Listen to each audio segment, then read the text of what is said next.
The US government, the very entity that has seemed so adversarial to crypto, just mentioned ONDO, Chainlink, and Hedera HBAR by name in a critical White House report.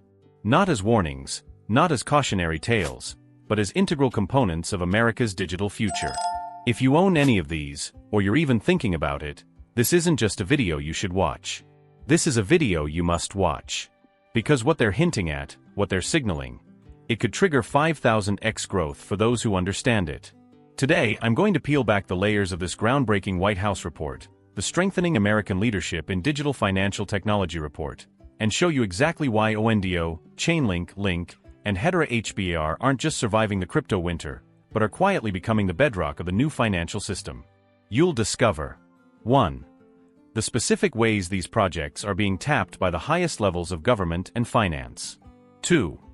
Why their recent price action, despite this massive news, is actually a bullish signal for exponential gains.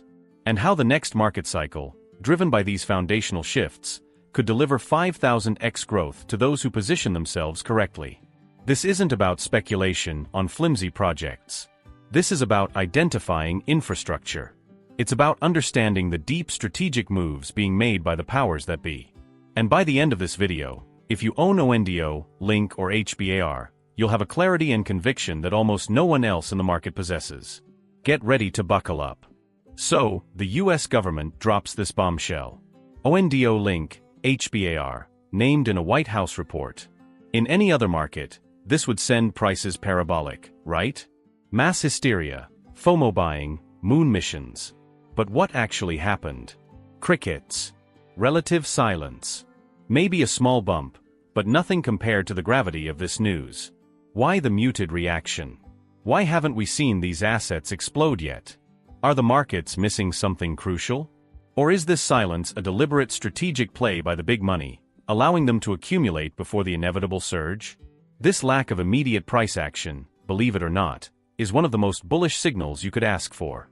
But to understand why, we need to talk about what's really driving the crypto market right now. The reason for the muted reaction is simple: macroeconomics. Right now, the Federal Reserve is playing a hawkish game. No significant rate cuts have happened. Fed officials are carefully assessing inflation. This current environment creates a natural headwind for risk assets like crypto. It keeps the public cautious, the headlines subdued. But here's why that's a good thing. If ONDO, Link, and HBAR had pumped immediately, that would have been the juice already priced in. The opportunity would be gone. Instead, this macro pressure is acting like a giant, invisible accumulator. It's allowing smart money, the institutions, the informed players, to quietly build massive positions in these government-endorsed projects without triggering a retail frenzy. We're in phase 2 of the cycle, an ETH season, where Bitcoin and Ethereum tend to consolidate or gain strength before the broader altcoin market truly explodes. Historically, it takes hundreds of extra days for altcoins, even large caps like ONDO, Link, and HBAR, to break their bear market highs after ETH does. This quiet period is your window. By the time mainstream headlines catch up, by the time the market turns unequivocally bullish, and FOMO kicks in, the asymmetric opportunity will have already played out for those who are paying attention now. Now, let's get into the specifics of why ONDO, Link, and HBAR were individually highlighted in this critical White House report. Each one plays a unique foundational role in the future of finance. And we'll start with ONDO. Imagine a world where every single stock, bond, and financial instrument you can think of exists not just on a traditional Wall Street ledger, but as a digital token on a blockchain. A world where you can trade Apple stock 24/7, instantly, globally, with minimal fees. That's the vision. And according to this White House report, ONDO isn't just a player in that vision. It's practically the example they're using to explain how it will work. But why ONDO specifically? And what does this imply about direct government backing for its mission?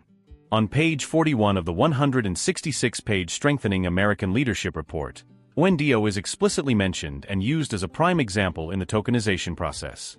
This isn't some minor footnote. This is the US government outlining their vision for bringing traditional securities like equities onto crypto rails, and ONDO is front and center. What does this mean? ONDO is actively tokenizing massive stocks. We've seen on-chain data showing giants like Apple, Sony, Shopify, United Health, and Uber literally being tokenized. ONDO Global Markets, their flagship product, is nearing launch, aiming for instant minting and redemption of these tokenized securities. The fact that the US government has clearly outlined ONDO's use case, giving it a direct tip of the hat, implies a level of governmental awareness and potential support that is almost unheard of in crypto. It's not a guarantee, but it's a very strong signal they're watching, and likely approving. Many question ONDO's utility. Is it just a governance token?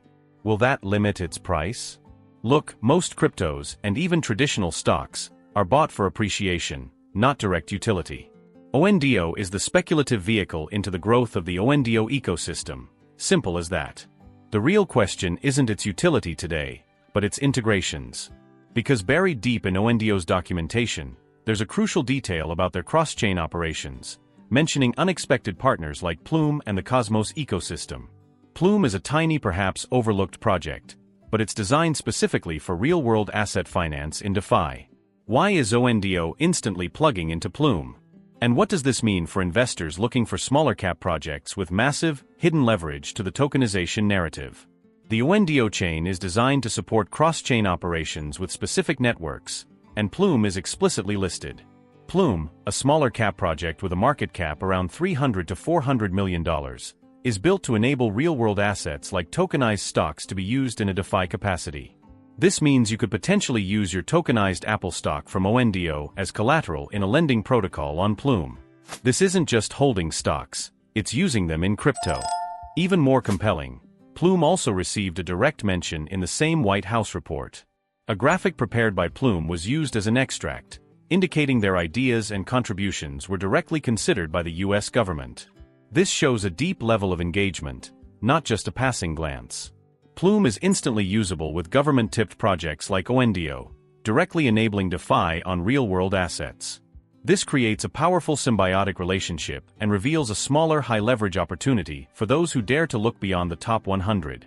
But for this entire system to truly function, you need a critical piece of infrastructure. For all these tokenized assets to flow seamlessly between traditional finance and crypto, for data to be trusted and transactions to be secure, you need a reliable bridge. You need an Oracle network.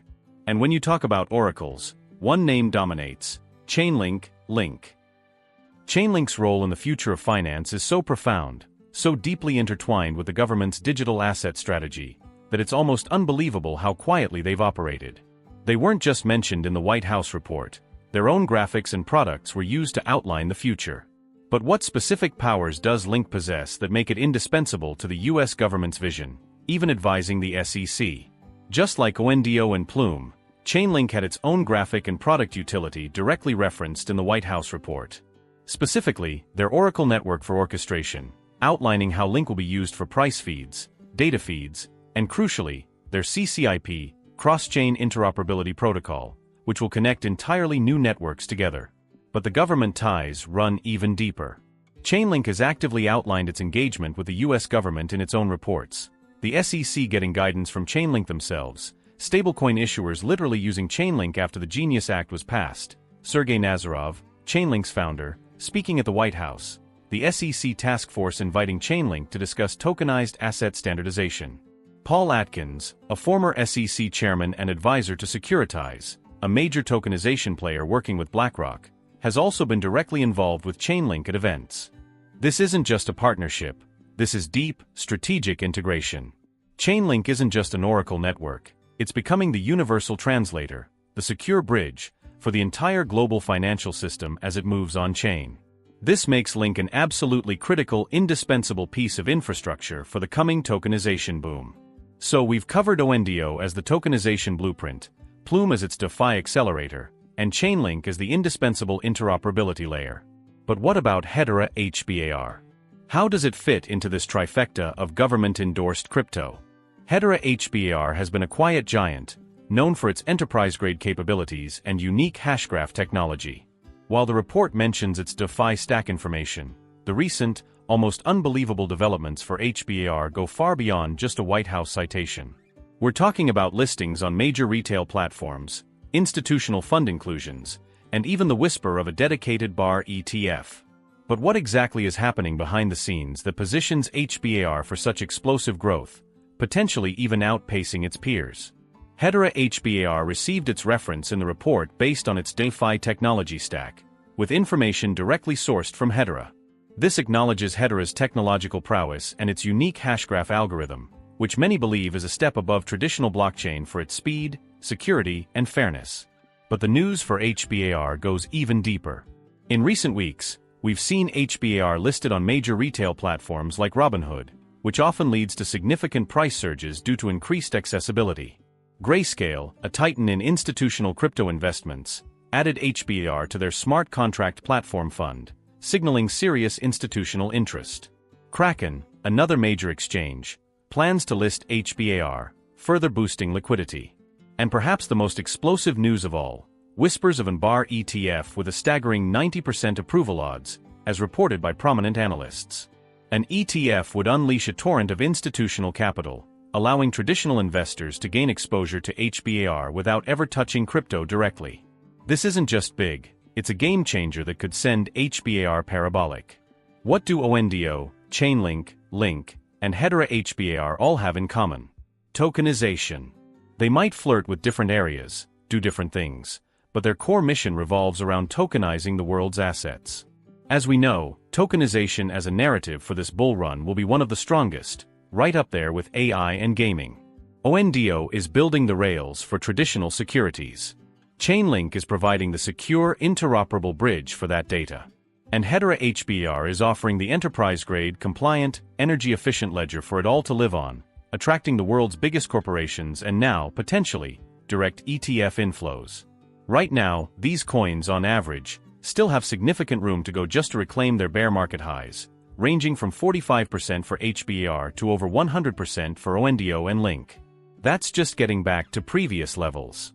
But here's the kicker. In the previous cycle, once ETH broke its all-time high and alts reclaimed their bear market highs, these types of projects didn't just stop there. They went on average a 17.5x from those reclaimed highs. So if ONDO reclaims its high, and then does a 17.5x from there, that's when you start talking about multi-$100 targets, triggering 5,000x growth for those who accumulated in this quiet period.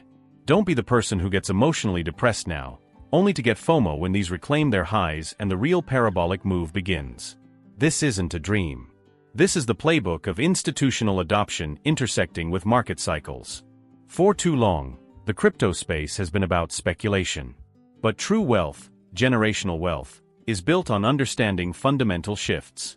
You now possess knowledge that 99% of retail investors, and even many financial analysts, completely overlook. The transformation for you is clear, from chasing fleeting gains, to positioning yourself with the digital assets that are literally building the future of global finance. Don't let this knowledge sit idle.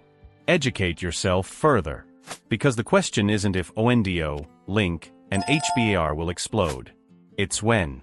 And by then, the asymmetric opportunity will be gone.